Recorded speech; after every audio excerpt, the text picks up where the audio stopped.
You deal with that problem by investing enough money in the health service to employ the doctors, the nurses, and all the other grades you need in order to put that right. We also have to look at the question of mental health within our society. We are facing a mental health crisis in Britain. 1 in 4 of us during our lifetime will experience some kind of crisis. Sometimes that can be dealt with by therapies, sometimes it requires greater support and greater attention from the NHS. But while we underfund our mental health services, remove all funding from many of the very good charity voluntary groups that do give support through mental health crises, and not challenge the narrative and the abuse and the cheap and nasty language that's used against people going through a mental health crisis, it will get worse. We can all do something about that. We can all play our part in that. Ensure children in school are not afraid to talk about their stress. Ensure that people in work are able to talk about the stress and bullying they may be receiving. A society that cares for all and reaches out to those who are in a difficult place is a better and more civilized society than those that simply abuse those that are going through mental health crises. And I mentioned inequalities. There's no greater inequality in our society than the way our housing system works. We have a government that simply doesn't understand what it's like to grow up in insecurity, in overcrowding, in badly maintained properties that you're paying through the nose for, that you could be evicted from at any time 6 months ahead. They don't understand what it's like for a child to grow up not knowing where they're going to be living in a few months' time, not having that security of knowing their home is their own. I know the Tories don't like council housing and the concept that goes around it, but I tell you this, the achievements of post-war Labour governments and many other Labour governments after that in building sufficient numbers of council housing have given people security of accommodation, given people somewhere to live, and given communities somewhere to live. And so a Labour government will be investing in council housing rather than promoting its selling off, which is what this government is doing, and also regulating the private rented sector, and also ensuring that young people or others who want to buy their own place will get some help in doing it rather than being priced out of the market. Why have we got the most expensive and worst quality housing in Europe? Because we have a government that believes only in free market solutions, not in intervention. And so it's about us and our party and what we do and how we do it. We're the party that promoted universal education after the Second World War. We're the party that promoted the new universities of the 1960s and 1970s. We're the party that brought in the Arts Council in 1978. We're the party that wanted to do all of that. But we made some mistakes. We made some bad mistakes when we started introducing fees for university education, which are now going through the roof.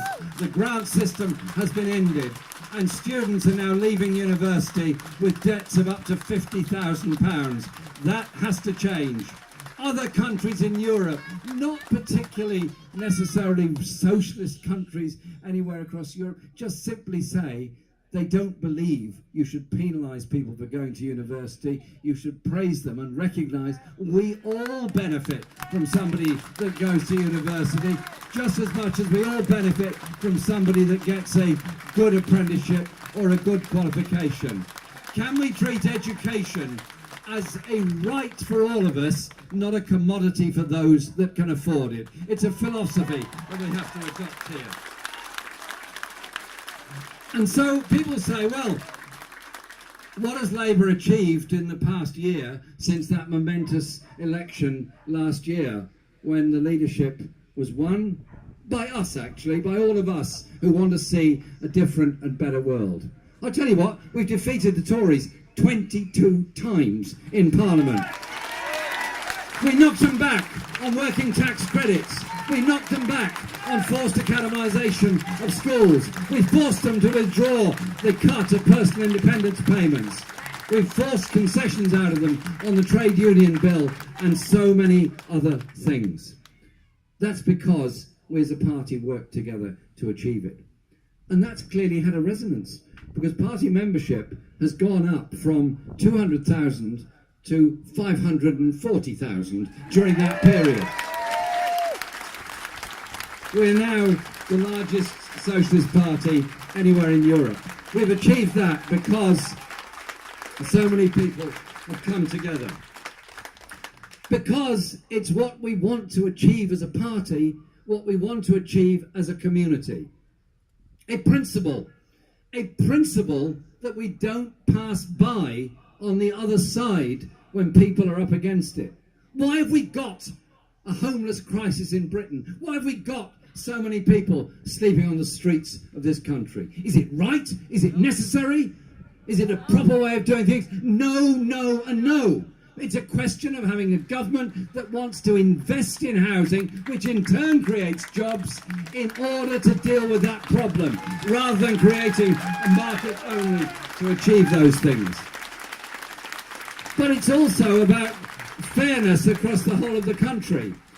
Why is there 22 times as much public sector investment in London and the South East compared to the North East of this country?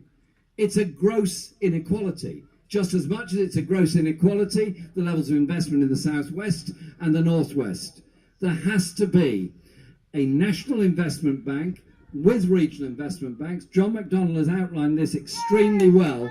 The way in which we will have a government that's prepared to intervene, to ensure the infrastructure is there, the good quality rail lines are there, the basic transport infrastructure, including access to broadband, is there, and a preparedness to support the development of new industries, of green technology jobs, of all the jobs that we can achieve if we have a growing high-tech economy in an environmentally sensible and sustainable way. That will create jobs. That will give opportunities for young people. That surely has to be the right way forward. It's the attitude the government is prepared to deal with.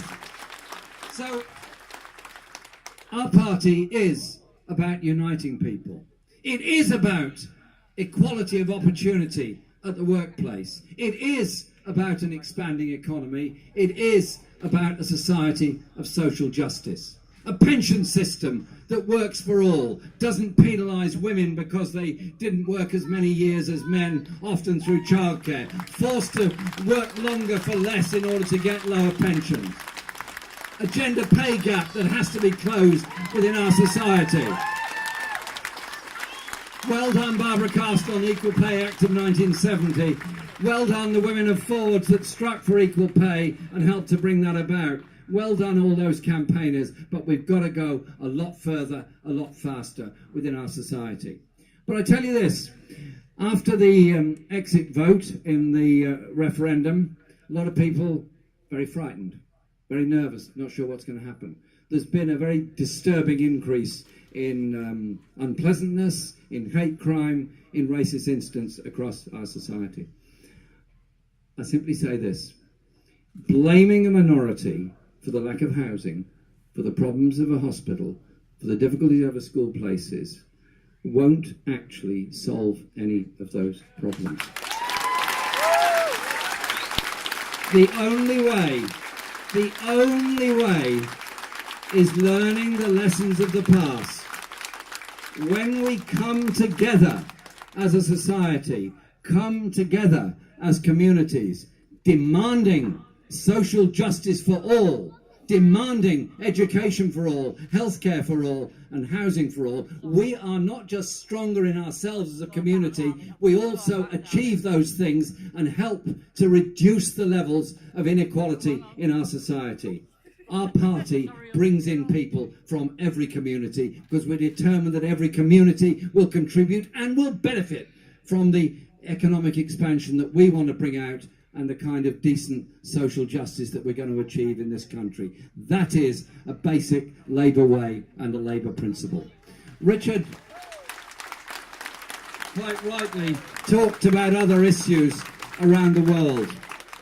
I've been in Parliament for a long time, and I have been appalled at what went on, particularly in the run-up to the vote on the Iraq war. I voted against the intervention in Iraq, not because I was a supporter of Saddam Hussein. I was actually a lone voice in the 1980s against selling arms to Saddam Hussein. So it's not as if I was a Johnny-come-lately on the issue. I just felt that that intervention, that war, would lead to a turmoil of war after war after war all across the region, greater instability, greater danger, and greater threats to the security of everybody. That's why I was pleased is the wrong word, but glad of the opportunity to analyse what the Chilcot report has said and say that I think we made a fundamental mistake in 2003, and I was prepared to say so and admit that. And I want us to be a Labour government that will see as the watchword of its foreign policy human rights, justice and democracy around the world, rather than the ideas of intervention, often on behalf of the United States. Surely we want to live in a more peaceful world, not a world of greater war. This leadership campaign has been brought about because a number of people decided they wanted to have this campaign. That's absolutely fine. I'm very happy to be doing it. We're having public rallies all over the country, and so we don't spend too much money on it. We're making them all open-air rallies. The weather has been absolutely great so far. And last night, the weather in York was absolutely perfect. I finished my speech at 8 minutes, and at 8:04, the heavens opened and the rain came down. That's timing for you. But it's also giving us the opportunity to bring people together, thinking of the kind of world we can, should and must live in, thinking of what our politics has to be about. Our politics has to be about giving every child that opportunity to go to a good nursery, to go to a good school, to be able to develop their creativity. And I believe very strongly in the creativity that's there in every child, for music, for art, for literature, for life. And then, as our young people get older, those chances of college and university, so they can contribute to a growing economy and a better society as a result of it. If we allow the Tories to remain in office, what are we going to get? Greater inequality. We're going to get the bargain basement Britain, where they cut corporate taxation, cut taxation for the very richest, allow the wages to drift down and be more and more exploitative at the workplace, and a Britain on the offshores of Europe that is one of deep inequality rather than one of decency and social justice. I know which one I want to live in. I think I know which one you want to live in. I think I know what our movement is really about. It's about uniting people. It's about learning from our past. But above all, it's about our party rediscovering its roots, not rooted in the 19th or early 20th centuries, but rooted in the values of justice, the values of socialism, the values of social justice, made ready for a 21st century where the issues we face are, yes, of climate change. Yes, they are issues that face the whole planet. But we face those issues with humanity. We face those issues with intelligence and sense. But above all, we face those issues on the basis that every human being matters. Nobody should be left behind. Nobody should be left in desperation. Nobody should be left in poverty. And nobody should be forgotten in our society. That is what's making our politics so exciting. That's what's bringing people together. And that is why I'm so grateful to you for coming here today in Hull. Tonight we're in Leeds. We're travelling the whole country with that message of hope, the message of enthusiasm, the message of the kind of world we can all live in. Thank you very much.